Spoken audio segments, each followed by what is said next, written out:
Una, malaking pasalamat ko sa inyong lahat sa prayer doon sa Facebook bago dumating yung kanyang Operation 21. Ako'y naiiyak habang binabasa ko yung inyong mga komento sa aking apo. Kaya ngayon ibabalik ko lang ang pagkukurit pasalamat dahil mayroon din nag-message si Marie, ang sabi niya, Yaya, ang tingin natin sa pangalan ni Jesus ang pag-opera ng aking apo. Dahil kaya inaura-urada yun i-operahan, 4 ang valve pala natin sa ating puso. Yung dalawa is sira na. Yung isa maluwag, yung isa masikip. Nung binuksan, nung binoperahan na siya, sabi, nagtaka ang doktor, bakit ganito? Tayo minamadali dahil yung ganyan. Sabi ko, malak talaga ang Diyos. Kaya ang panalangin talagang sama-sama, talagang powerful. Gawa ng ang isang valve na lang ang nilagyan ng metal, yung isa wala, yung masikip, medyo niluwagan, yung maluwag, medyo bumalik sa dati. Kaya ang himala ng Lord, sabi ko, healing touch Lord sa mga lahat-lahat ng mga ng mga karamdaman ng ano ko.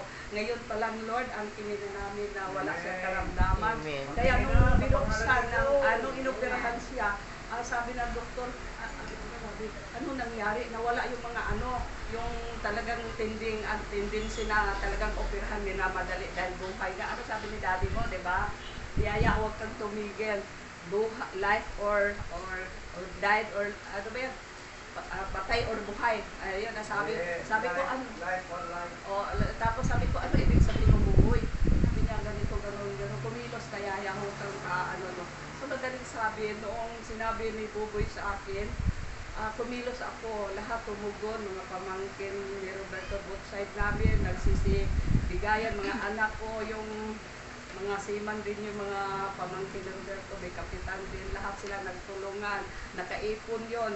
Tapos, nakaipon na yung 5K, 1M ang kailangan. Ngayon, yung mga pinumsiler na pa ang pumupunta doon sa mga kay President Marcos doon sa Malacanang, sa pamagitan din ng kamag-anak namin doon sa Sampaloc, yung kanyang pamangkin niyang chairman.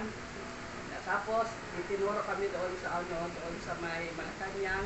Tapos, si Bungo, si Rubin, si Aimee, si Ito Romualdez. Tapos, yung kapulang niya, 240,000, sagot na ng mayor ng Marikina. Pero si Romualdez at saka yung malasakit, patuloy pa rin umano yung tira nila. Kaya sabi ni Bingbing, habang ako'y nagpipre, umiiyak ako habang nagkukomento yung mga tao, nagtatype ko, ay wag ko yung type ninyo, kahit ako nagtatype, na iniyakan ko, Lord, ang sarap pala mag-type na ikaw ang mag-guide sa akin. Hindi ko na alam yung mga pinagsasabi ko doon. Nung ako'y nagbabasa na, pati ako naiyak, sabi ko, salamat Lord na binigyan mo ako ng karunungan na ma-type ko nga walang mali-mali.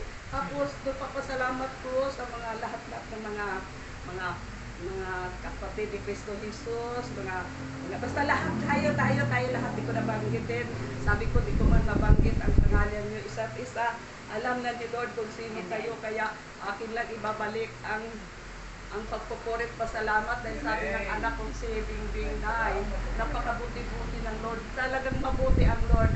Sabi ko, lahat ng mga binibigay ko sa kanyang pampalakas na loob, yung mga quote doon sa Facebook, na lagi mo basahin niya na yung mga trials, lagi ako nagsisit sa kanya. Sabi nanay, salamat nanay, nandyan ka, nagagabay sa amin, mag-eat ng anak. Sino pa ba ang hindi gagabay sa inyo kundi tayo lang magkamag-anak, magpamilya, mga kapitbahay natin, yung concern sa ating kalagayan. Kaya sabi ko, Lord, ang hinihiling ko lang ngayon, gisingin mo na si Lerna po. Gisingin mo na po siya dahil hindi na po siya muna nagising. Ang tigok ng kanyang puso is mahina pa. Inanohan ng pacemaker para tuloy-tuloy yung ng pintig. Sabi ko, nak, relax lang nak. Andyan si Lord sa tabi ko lang na tawagin siya.